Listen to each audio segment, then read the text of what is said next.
Thank you very much. I am utterly grateful for this opportunity. After these wonderful words from my friend Lund, which in Persian we say that the word which comes from heart will definitely go and sit in the heart. So I would like to just make a little testimony to you. Being a former diplomat, head of the mission in Sweden and in Norway after the revolution, and also a diplomat under the Shah, who took part very actively in the revolution, which was not at all an Islamic revolution. It was confiscated, hijacked, as you see that they try to do in the Middle East, in the Arab world. I was a professional man. I was witnessing. I was not part of any political parties. By the way, I'm not religious. I'm a humanist. And I just wanted to know what is going to happen, who is going to really fulfill the wishes of Iranian people for democracy and human rights. I was a student of law in Tehran University and later on studied international law in Paris. I was witnessing that there was absolutely no way to make even an independent student movement in my university, Tehran University. Every was smashed, suppressed, dismantled, and the only place was open was mosque and the mullahs, and the Shah of Iran was paying them heavy loans and money in order to make them to certify that the Shah's power was coming from God. That's why the Iranian kings are always been called Zildullah, the shadows of God. So that led to the lack of political institutions.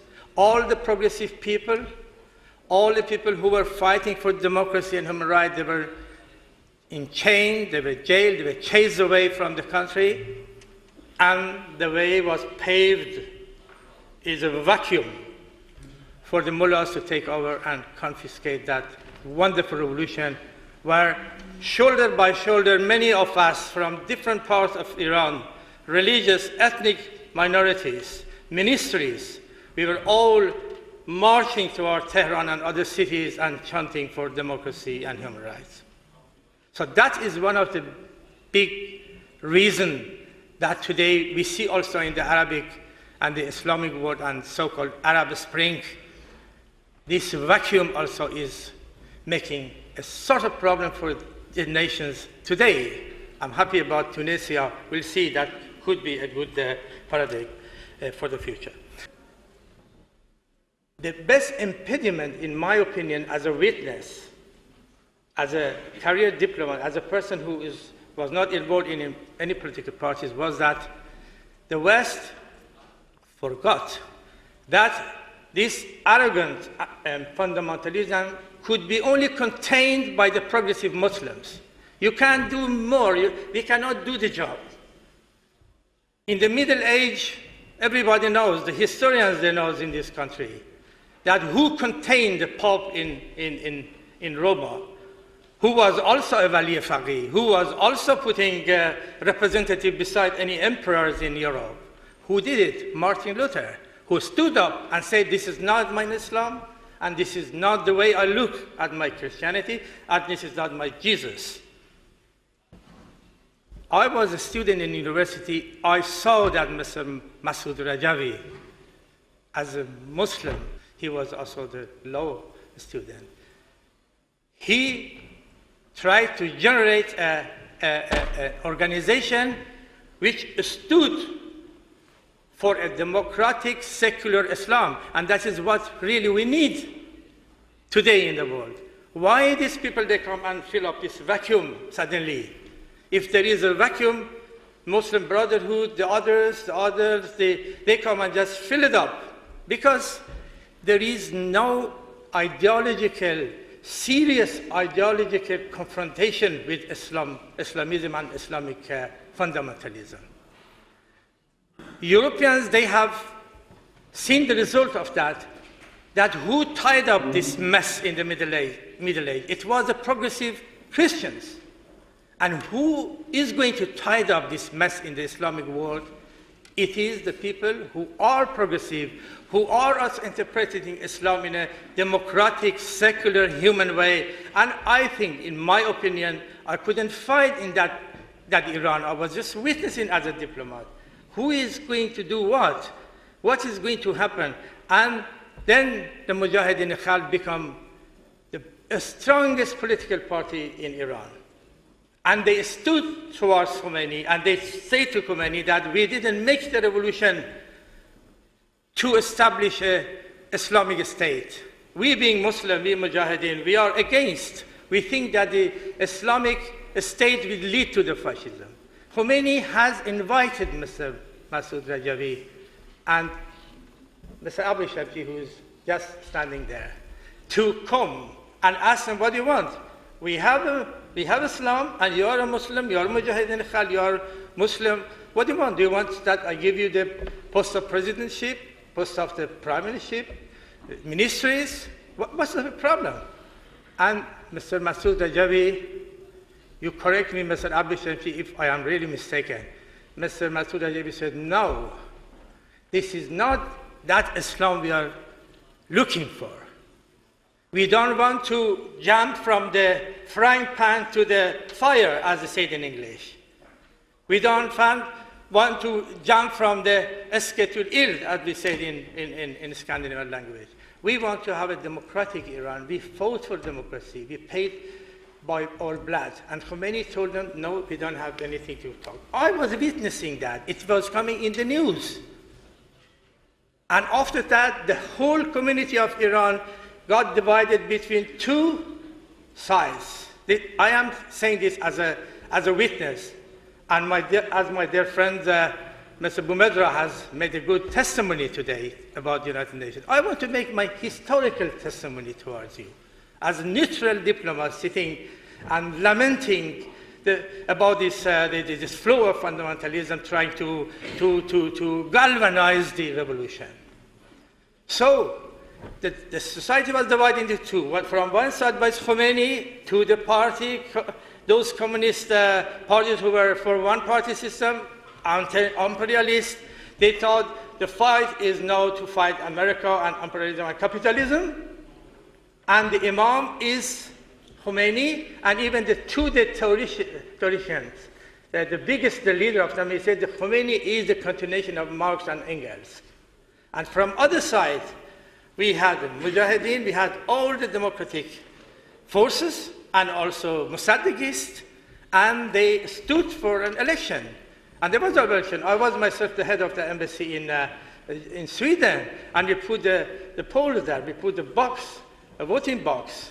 And then I saw that Khomeini slowly saw that all the democratic forces, being it Muslims, non-Muslims, Christians, whatever, they supported Mr. Rajavi as a president candidate, and the others, they supported the others. And Mr. Rajavi was very close to win. All opinion polls, all the European newspapers, they said he was going to win. Then Khomeini came and canceled his candidacy, saying that this man didn't, okay, he says he's a Muslim, but he's not a Muslim. He's a hypocrite, as they call it, munafiq. He didn't vote for Islamic Republic referendum, so he has no right to be the candidate. This fight has gone and come and still is coming today and continuing. And then Mrs. Rajavi succeeded to gather all the democratic forces and establish the National Council of Resistance. And then the suppression and killing started. Peaceful demonstration. Everybody was for moderation. Everybody wanted to have a moderate mullah. I think Ayatollah Talabani was one of the good person who could do it. That he died, unfortunately, and the others. And then the society divided drastically into two confronting two sides. And that came till something happened as Khomeini called it a God gift. That was the war between Iran and Iraq. And that was the thing that Khomeni needed, as George Orwell said in the book 1984, and Big Brother needs a foreign enemy. That came in the right time to make Khomeni getting rid of all the political parties, political institutions, labeling them as anti-God people, and came back from the home and started pushing away Bazargan, the first democratic 6 months short-lived democracy we had, and established his Islamic State. And at that time, Mujahideen were fighting. I'm a little sad that we in the West, especially the historians and the intellectuals, we should look at the history of Iran in a dynamic way. We cannot just pick up selectively, statically, some things and then say that this and that and come with a judgment. Sir, in the Ministry of Foreign Affairs, I know that Mujahideen were taking part in the war against the Iraqi invasion. Why Iraq has invaded Iran? This is also another matter, because 60% of the Iraqis are Shia Muslims, and as Khomeini has it in his Mein Kampf, they call it Islamic State, he thought the first country should be Iraq to make Islamic Republic, and then we go further and further, and to make a Soviet-style Islamic Republic Union in the region. So I saw that Mujahideen were part, everybody was taking part in order to send the troops of Iraq out of Iran, because he got scared, because Khomeini was telling to the Iraqis, don't pay the taxes, don't pay the electric bill, let's bring Islam. Islam will give you the free electricity, the free everything, and the good economy and all. So he got scared, the Iraqi government, and he did a mistake, and he attacked first. But after 1.5 years, because of the resistance of the people, and Mujahideen, they were in the Iranian side's army, this is my witness, fighting against the invaders in Khorramshahr, and then Iraq has to be pushed out of Iran. And then the whole world was ready for a ceasefire. The whole world wanted a ceasefire. Even the Arab world wanted to give indemnification to the regime, and then they have asked the Khomeini to stop the war. He didn't, because he said, no, we will continue. And at that time, Mr. Rajavi made a project of a peace treaty, ceasefire with the Iraqi government openly in Paris. And I have a book of 6,000 top politicians. I will show it to you. I'm going to give one copy to the Nobel Committee, because there is a smear campaign against the Mujahideen and Iranian resistance. And in all of the politicians in the West, included Madame Brutulun, all of the head of the parties, political parties, I have the book. They signed, they said, bravo, bravo, Mr. Rajavi, bravo, the National Conservatives, to make this effort, to make a peace project of a peace agreement with Iraq based on 1975 thing. I don't know how that a resistance who wanted to really stop a war, because Khomeini continued it 6 years after, which cost the life of many millions of people injured and killed, and many more houses and cities demolished. And then simply because he wanted to go to Jerusalem. And this should not be forgotten by our historians, by our intellectuals. They should look at the history as it is. The Norwegian resistance movement, they have exploded the plants of the atomic plants of the regime of Hitler in this valley, and they are the heroes today. Schlauffenberg, the colonel of Germany, the Weisse resistance movement in Germany, they were all against the Hitler. We did also. For us also, without any inhibition, I'll tell you, Khomeini was a Hitler. This is the fascism, Islamic fascism. If Mullah is smiling and having a much better perfume or something, that doesn't really matter to us. We want action. We want really the result. So if you are telling to, for example, Albert Einstein that he was a traitor because he gave a warning to the President of the United States of America that Hitler is going to make a bomb. If he's a traitor, then also we are a traitor. If If, for example, the other people who joined, even they joined Stalin to get rid of the Hitler fascism, they are traitors, let it be. So I think, and I really wish that we look at the events in Iran in a dynamic way as we look at the other countries' history in the Middle East, and not to be so selective about sanctions are very good in this country, but they are very bad in that country. No. You have to make the political, economic pressure on this fascism as you did against the other dictators in the world and this region. Thank you very much.